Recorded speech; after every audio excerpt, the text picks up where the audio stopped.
On the surface, Salem, Oregon looked like any other small American city. The kind of place where people nodded at each other in the grocery store aisles, where parents lined up their trucks and minivans outside of Little League fields on the weekends, and where a hardware store at the corner of town was as ordinary as the steady rhythm of rain against its roof. But beneath that ordinary setting, a dark story had been building silently, the kind that begins not with violence, but with a minor accident no one would have thought twice about. This story is not about gangs, organized crime, or the kind of killers who hunt strangers. It is about something far more unsettling, a crime that grew out of everyday life, a crime that could have happened in any workplace, to any ordinary worker just trying to make a living. It is about Maria Lopez, a mother of 3 who came to America from Mexico, and about Victor Zhang, a man who once worked beside her and would one day decide that she had ruined his life. Maria Lopez was 34 years old in the winter of 2024. Petite, warm-hearted, and hardworking, she had made a difficult choice years earlier. Back in Mexico, she had a husband and 3 young children, a teenage daughter, a son in elementary school, and a 7-year-old girl who was still missing her baby teeth. Money had always been tight. Maria knew that if she wanted to give her children more than survival, she needed to leave. In 2019, she left her family behind, boarding a bus that took her north, eventually finding her way to Oregon, where she managed to secure steady employment at a local hardware and paint supply store. It wasn't glamorous work. Maria spent her days lifting heavy cans of paint, answering customers' questions, and ringing up purchases at the counter. But she did it with a smile. Her colleagues said she was the kind of person who made customers feel welcome, even when she was tired, even when the day had been long. To her, every dollar earned meant a meal for her children, a school uniform that fit, or medicine for her aging parents. Maria lived in a small apartment shared with other immigrant workers above the very store she worked at. That was her life, a short walk down the stairs to work, and long calls home at night when she could hear her children's voices through the crackling line. The people of the neighborhood liked Maria. They got used to her cheerful hello when they passed the store. Local families who had shopped there for years came to expect her bright smile at the counter. A fellow immigrant who ran a fruit stand nearby would later say she was the heart of the street, a woman who had little but who always offered kindness freely. No one could have guessed that kindness would one day put her directly in the path of someone else's bitterness. Because in the summer of 2024, something small happened. It was July, hot and heavy with the kind of air that makes tempers short. Maria was moving a handcart loaded with cans of paint through the store's backroom. She wasn't careless, but the floor was crowded and the handcart slipped. It rolled into the foot of another employee, a delivery worker named Victor Zhang. The injury wasn't serious. A bruise, maybe a small cut. The company's insurance covered the medical cost, and the store's owner assured Victor it would be taken care of. To Maria it was an unfortunate accident, nothing more. She apologized sincerely, then went back to her work. To Victor, though, it was something different. Victor Zhang was 42 at the time, nearly a decade older than Maria. He had arrived from China earlier that year, working under a temporary labor visa. His job was to load and deliver goods between the chain's different branches. He was known by colleagues as difficult, often argumentative, and quick to feel slighted. And when the handcart hit his foot, he saw it not as an accident but as negligence. He demanded Maria pay him directly for his medical bills, even though the company had already handled it. She refused. That refusal hardened into resentment. The store owner, sensing tension, transferred Victor to another branch a few miles away, hoping the physical distance would settle things down. It didn't. At the new location, Victor clashed with coworkers, showing up late, complaining loudly, and acting as if everyone was against him. Within months, his contract was terminated. To most people, losing a job means disappointment and stress. To Victor, it meant humiliation. In his mind, none of it was his fault. He told himself Maria was the reason he had been injured, the reason he had been moved, and eventually, the reason he had been fired. From that point on, Maria Lopez wasn't just a coworker he barely spoke to anymore. She was the embodiment of everything wrong in his life. What makes this case chilling is not just the violence that would later unfold, but the way resentment can rot quietly, almost invisibly, inside a person. Victor lived in a worker's dormitory after losing his job. His roommates noticed he rarely spoke to anyone. He spent nights sitting alone, muttering under his breath. One of them recalled how Victor once took a group photograph of employees from the store, carefully cut out Maria's image and tossed it away. No one realized how deeply his hatred was burrowing into him. No one thought to raise an alarm. Meanwhile, Maria continued her life as if nothing had changed. She worked, sent money home, bought small gifts for her children to mail overseas. She told friends she was planning to return to Mexico in 2025, to surprise her family after years apart. She kept the dream alive quietly, always thinking of that reunion. But Victor was thinking too, about revenge. In the weeks before December 10, 2024, surveillance cameras and witnesses placed Victor near the store on multiple occasions. He wasn't shopping. He was watching. He learned her schedule. He noticed when she was behind the counter, when she took breaks, and when the store grew quiet. At the same time, his phone's browser history showed searches for flight schedules to China, immigration policies, and the fastest way to leave the country. Piece by piece he was assembling a plan. On the morning of December 10th, Maria walked into work like she always did. She greeted her manager, James Carter, and started her shift. Nothing seemed unusual. Customers browsed paint samples, children tugged on their parents' sleeves, and the steady hum of a weekday morning filled the air. But by 11 a.m., the quiet routine of the store would be shattered. And what began months earlier as a small workplace accident would explode into a tragedy that left the community stunned, a family broken, and investigators piecing together a story that seemed almost too senseless to believe. Salem was not the kind of place where people expected violence.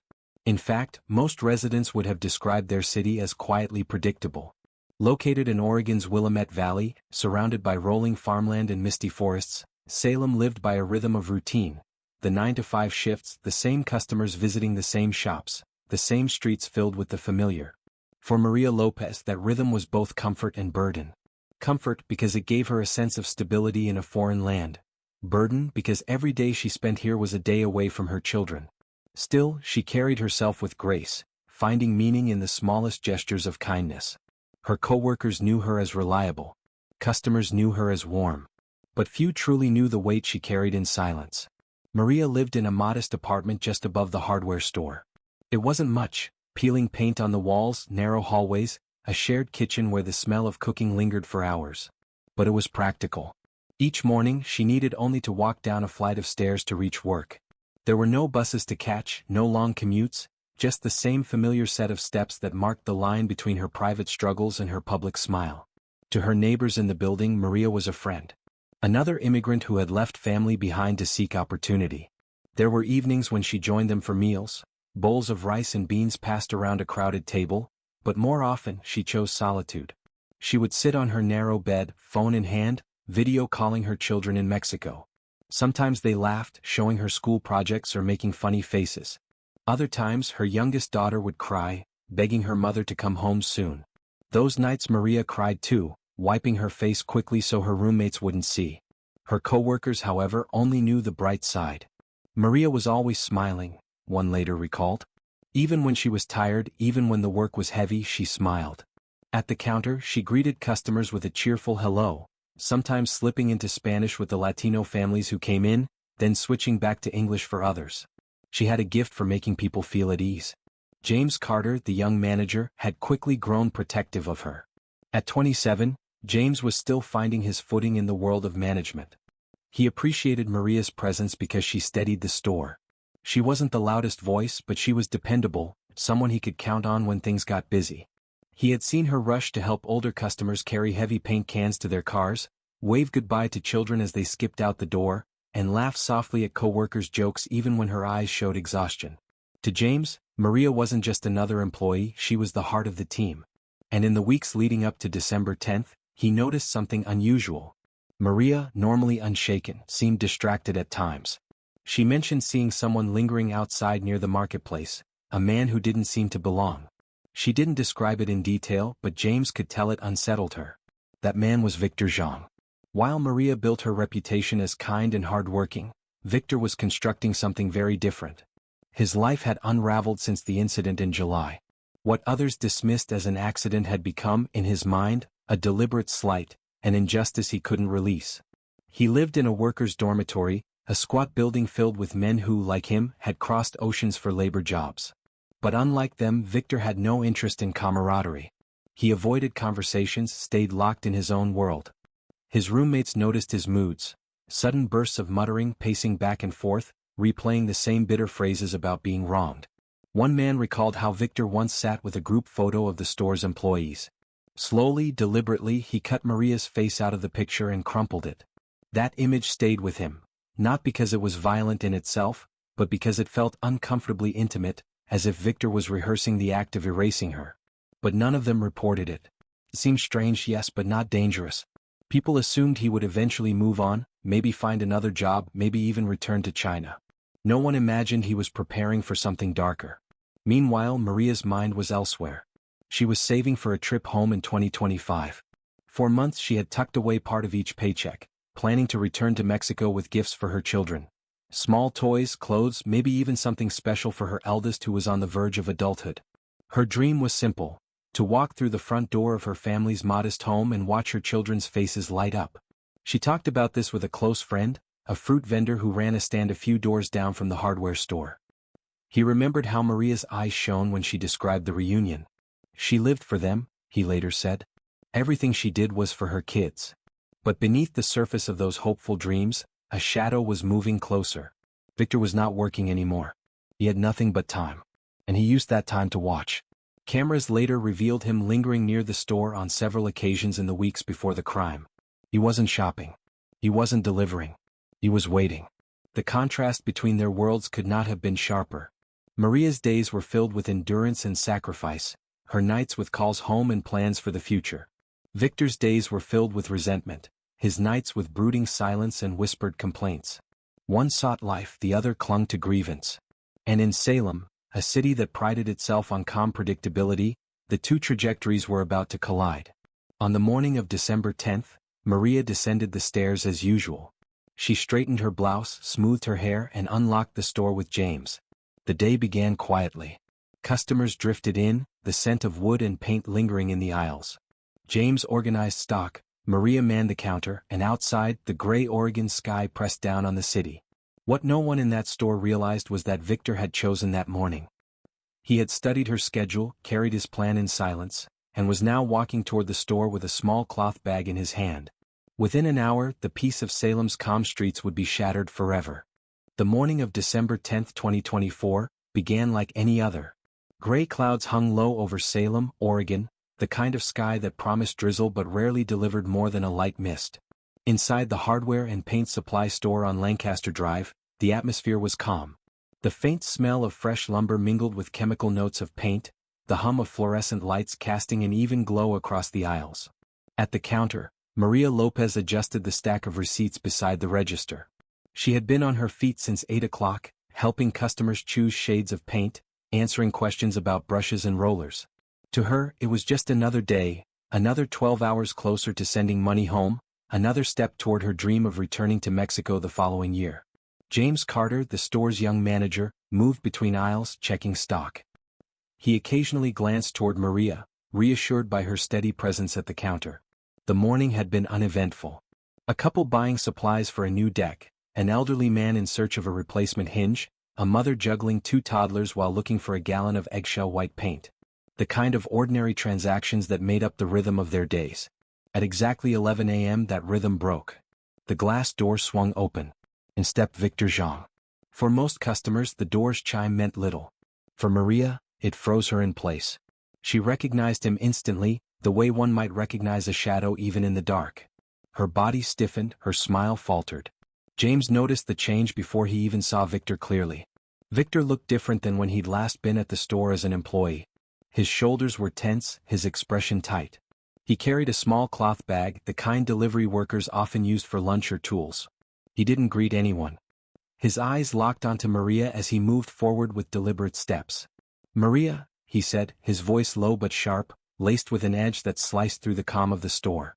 James felt the air shift. He couldn't make out every word that followed. Victor spoke partly in Mandarin, partly in broken English. But the tone was unmistakable: accusation, hostility, blame. His voice grew louder, filling the store, drowning out the ordinary hum of life. Maria tried to keep her composure.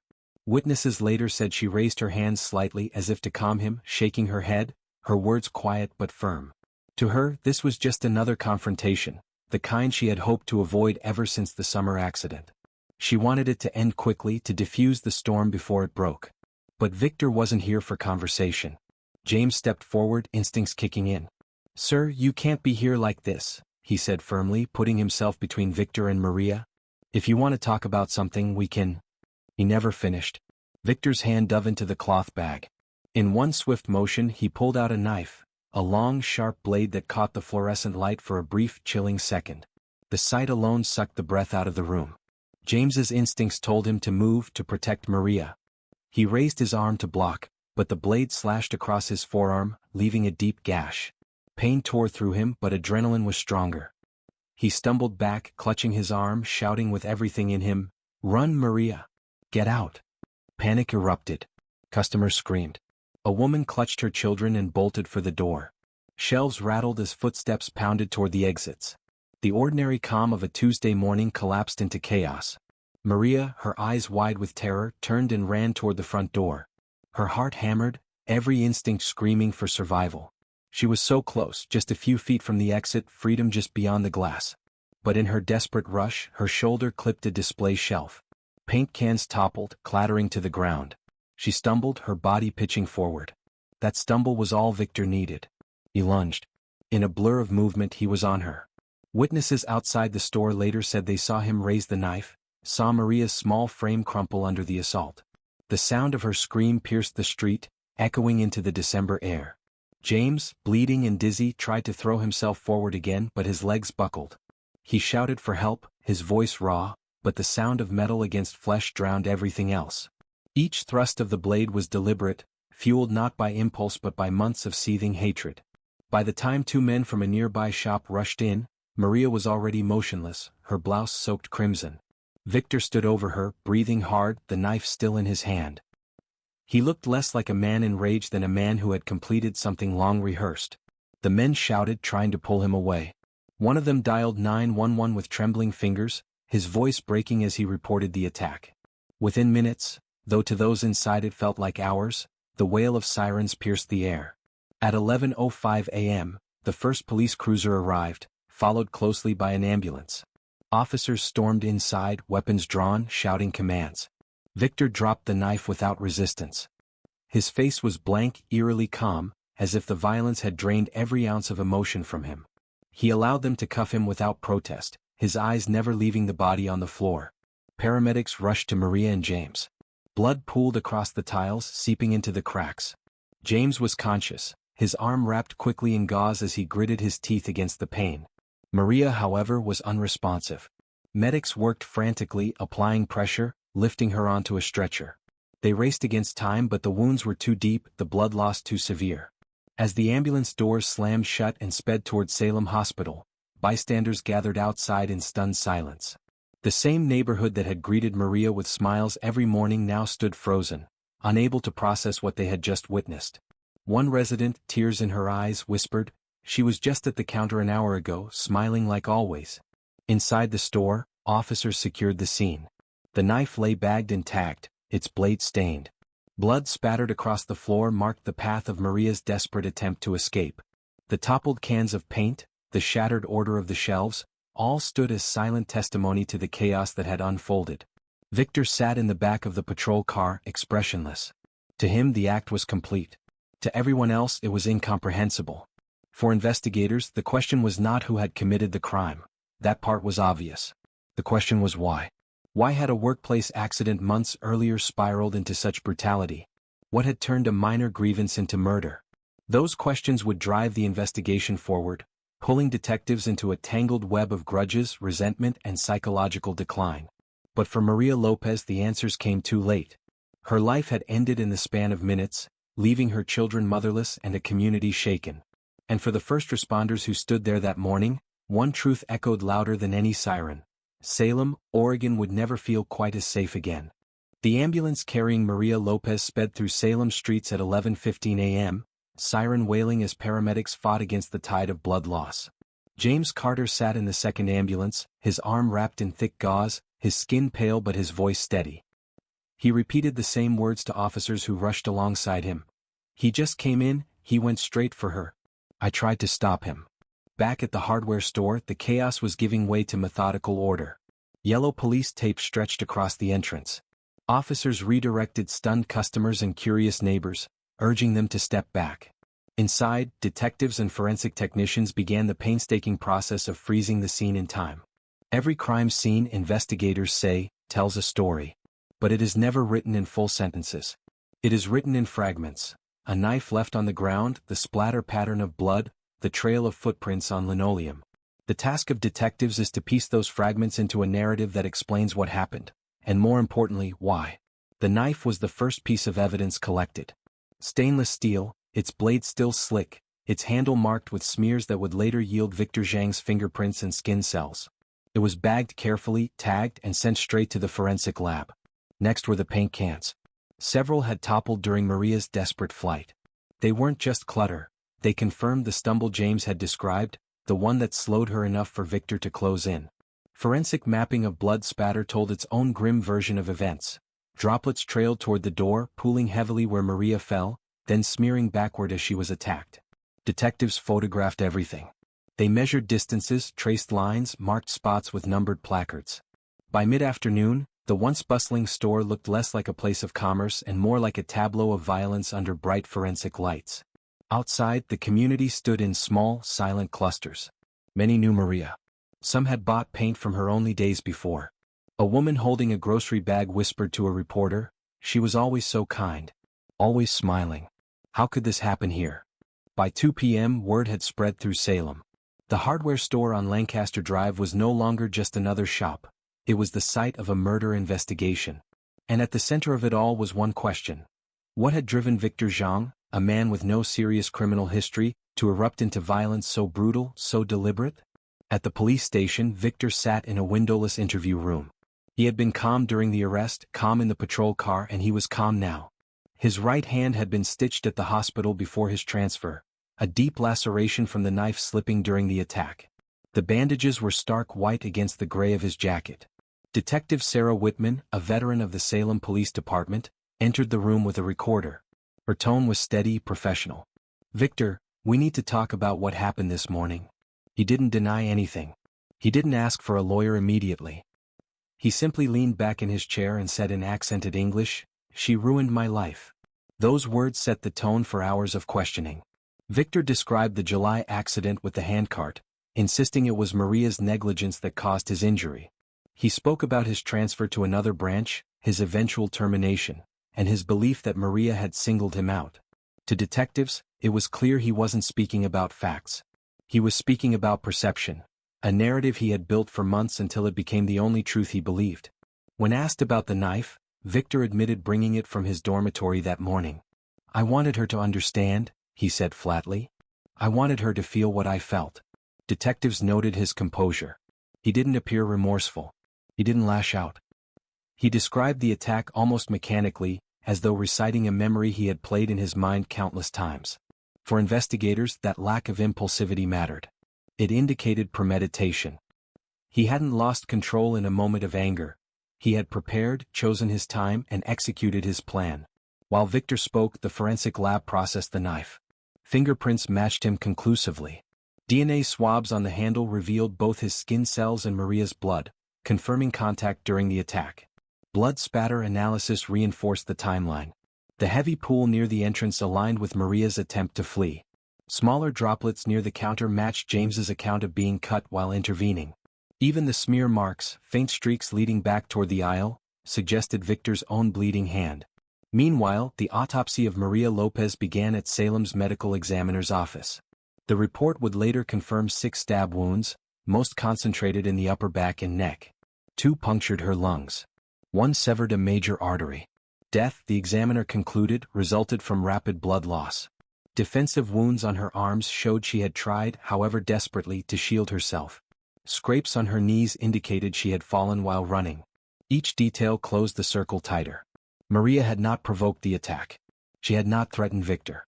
She had done nothing but attempt to escape. James Carter, recovering at the hospital, became the prosecution's most important witness. He recounted every moment, the way Victor entered without greeting, the argument in a language he couldn't fully understand, the sudden flash of steel, the burning pain in his arm. "I told her to run," he said, voice shaking. "She almost made it. She was so close." Other customers backed him up. A woman described clutching her children as she fled the store. 2 men who had rushed in after hearing screams recalled seeing Victor over Maria, knife raised. Their testimonies, combined with James's, painted a picture with devastating clarity. Victor was the aggressor, Maria the victim. Yet investigators knew juries needed more than evidence of action. They needed motive. Why would a man escalate a minor workplace accident into murder? The store owner filled in the blanks. He explained how, after the July incident, Victor had demanded Maria pay out of pocket for his treatment. When she refused, he grew resentful. To ease tension, the owner had transferred Victor to another branch, but his behavior deteriorated. He argued with coworkers, failed to integrate, and eventually lost his job. To the owner, Victor's resentment was misdirected. He blamed her for everything, he told detectives. In his mind, she was the reason his life fell apart. That narrative fit with what detectives were hearing in interrogation. It wasn't about money or a single accident. It was about pride, about perceived injustice, about a grudge that festered until it consumed him. By the evening of December 10th, the outlines of the case were already clear. The weapon, the witnesses, the motive, the suspect's own admissions, all pointed in one direction. And in the police station, Victor Zhang sat under guard, awaiting arraignment. He had spoken enough to reveal his grudge, his planning, his belief that he had acted out of necessity. But for the law, there was only one interpretation: deliberate murder. The calm of Salem had been broken, and the ripples of that morning would spread far beyond one store's shattered peace. As night fell over Salem on December 10th, the investigation was only just beginning. The crime scene had been documented, the knife collected, and witnesses interviewed. But detectives knew the real answers, the ones that explained why, would come not only from blood on the floor, but from the threads of Victor Zhang's life in the weeks leading up to the attack. Detective Sarah Whitman, who had led countless homicide cases, requested an immediate search of Victor's belongings. A warrant was secured before midnight, granting officers access to his dormitory room, his personal laptop, and his cell phone. If Victor had planned this crime, there would be traces. The dormitory room was bare, almost eerily so. A narrow bed pushed against one wall, a small desk, a single chair. But on that desk sat the items detectives hoped would speak: a battered laptop, a smartphone, and a handful of notebooks. Officers bagged everything and brought it to the digital forensics unit downtown. What they uncovered over the following days would change the trajectory of the case. The laptop was old, running slowly, but its browser history told a story with chilling clarity. In the weeks before the murder, Victor had searched for flight schedules from Portland International Airport to Beijing and Shanghai. He had read about immigration procedures, studying how quickly one could leave the United States after purchasing a last-minute ticket. He had even looked up whether carrying large amounts of cash out of the country would trigger suspicion. To prosecutors, those searches were a gift. They showed this was not a moment of lost temper. It was premeditation, down to the escape plan. The phone revealed even more. In Victor's recent calls and text history, there was almost nothing. He had no family in the States, no close friends. But in his photo gallery, investigators found snapshots of the hardware store taken from outside. Grainy pictures of the storefront, some clearly taken early in the morning, others at closing time. In several, Maria Lopez could be seen through the glass, working at the counter. These weren't casual photos. They were surveillance. The realization hit detectives hard. Victor hadn't merely harbored resentment. He had stalked her. He had tracked her routines, watched her shifts, studied her movements until he felt certain he could find her alone. Even his notebooks carried signs of obsession. Among pages filled with half-written phrases in Mandarin, detectives noted angry scribbles in English: "She is careless. She took everything. She doesn't pay." Each line carried the bitterness of a man replaying the same grievance until it consumed him. Back at the hospital, James Carter was recovering steadily. His wound was deep, but doctors assured him he would heal. Still, the psychological scars ran deeper. Detectives visited his room to share what they had found. James listened quietly, his jaw tightening. "So he planned it," he said finally, his voice heavy. "He planned it all along." That revelation strengthened James's resolve to testify. He wanted people to understand that what he witnessed was not random, not a man snapping, but the result of careful, simmering intent. Meanwhile, the medical examiner finalized Maria's autopsy. The report was clinical, but detectives read it with a sense of sorrow. 6 stab wounds, each delivered with enough force to puncture muscle and organ. 2 strikes had collapsed her lungs. Another had cut through a major artery. Defensive wounds lined her forearms, her body's last desperate attempt to ward off the blade. She had fallen forward near the entrance, scraping her knees and hands, consistent with the scene photographs. The conclusion was undeniable. Maria had fought to live, but Victor had ensured she could not. Detectives confronted Victor again with the new evidence. In the interview room, they laid out printed copies of his search history, photographs, and notes. He didn't flinch. He simply glanced at them and muttered, "I wanted her to know." "What did you want her to know?" Detective Whitman pressed. "That she ruined me," he said flatly. "And when someone ruins you, they should pay." The coldness of his words left even the seasoned detective unsettled. This was not the language of momentary rage. This was grievance calcified into ideology, a worldview where Maria's death was not a crime but a correction. To ensure the case was airtight, prosecutors pushed for a psychiatric evaluation. Victor was transferred temporarily to the state medical facility, where doctors observed him for 3 weeks. He was cooperative, polite even, but his journals and testimony told a consistent story. He believed himself a victim, unable to release his anger, convinced violence was justified. Neighbors who had seen him in recent months added more layers.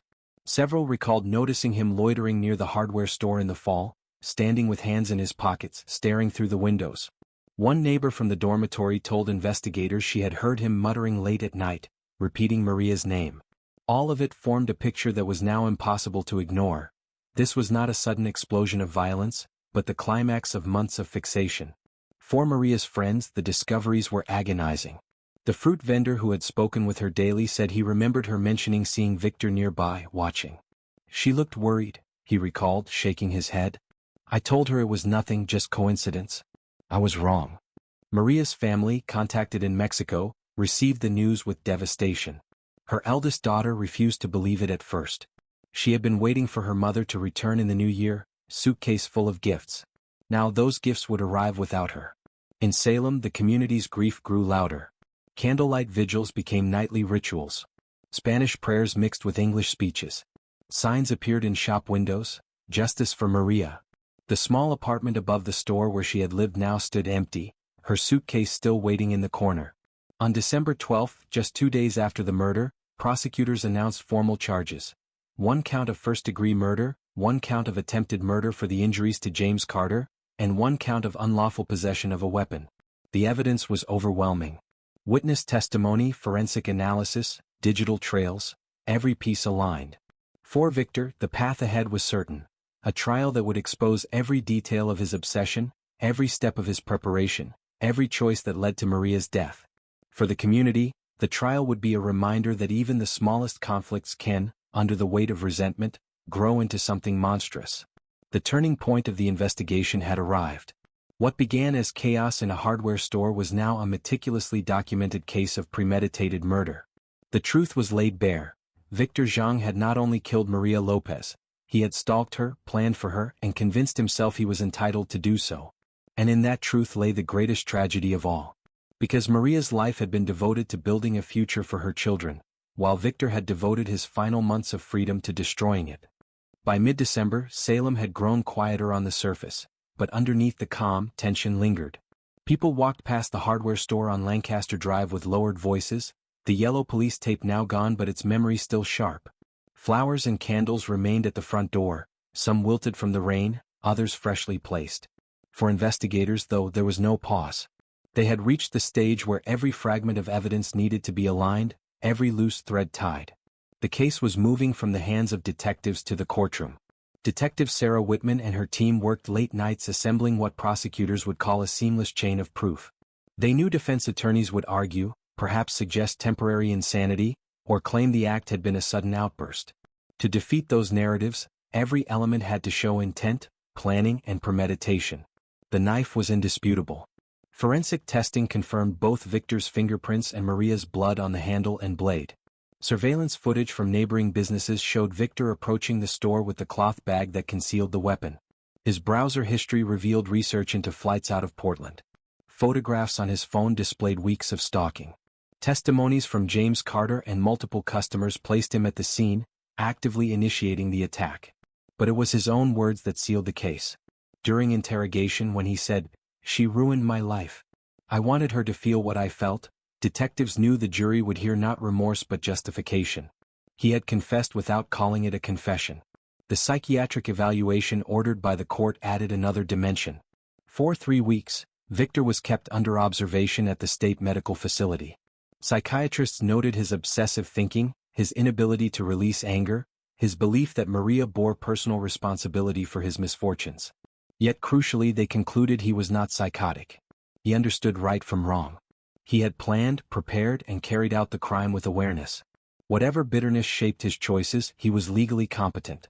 This conclusion eliminated one of the defense's strongest potential strategies. Without insanity, the charge stood as cold, deliberate murder. Meanwhile, Maria's family in Mexico remained in constant contact with Salem authorities. Arrangements were made to return her body to her hometown, where her children and husband waited in grief. The small suitcase she had prepared, filled with gifts, was sent alongside. It was a detail that shook even the most hardened detectives. The toys she had bought would reach her children, but without the mother who had sacrificed everything to buy them. The community in Salem prepared its own farewell. At a local church, friends and neighbors gathered for a vigil. James Carter attended, his arms still bandaged, his expression somber. He spoke briefly to the crowd, his voice low but steady. "Maria worked harder than anyone I've known. She deserved to go home to her family. We owe it to her to see justice done." By December 12, prosecutors felt confident enough to move forward. At a press conference, the Marion County District Attorney's Office announced the formal charges. 1 count of first-degree murder for the killing of Maria Lopez, 1 count of attempted murder for the injuries inflicted on James Carter, and an additional weapons charge. The evidence, they said, was overwhelming. The courtroom would be the next battlefield. Victor was brought before the district court that same day for his arraignment. Dressed in a standard orange jumpsuit, his hands cuffed, he showed little expression as the judge read the charges. When asked for his plea, he responded quietly, "Not guilty." The words were routine, but for those who had seen the evidence, they felt hollow. Reporters filled the benches, notebooks open, cameras flashing outside. This wasn't just another case. It was a story that had rattled Salem to its core. How a workplace accident could spiral into murder, how a man's obsession could destroy an innocent mother's life. The courtroom would now hold the weight of that story. Back at the precinct, Detective Whitman reflected with her team. The work was nearly done. They had reconstructed the sequence of events from July's accident to December's murder. They had proven Victor's surveillance, his preparation, his intent. But still, the question haunted them. Could anyone have stopped it earlier?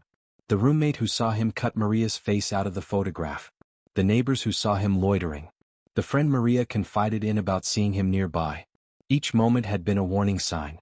Each one had been missed. That thought weighed heavily, but in law enforcement, regret cannot replace duty. Their focus remained fixed, to deliver a case airtight enough to secure justice. As the year drew to a close, Salem's winter rains returned, washing the sidewalks outside the hardware store, blurring the chalk outlines of candles and flowers. But in the courthouse, preparations for trial advanced. Prosecutors lined up witnesses, arranged forensic experts, and built a timeline they would present to the jury. For Maria's children, the reality was harsher. They faced Christmas without their mother. Their father told reporters that he still hadn't found the words to explain why she wasn't coming home. "She left to give them a better life," he said through tears. "And now she is gone."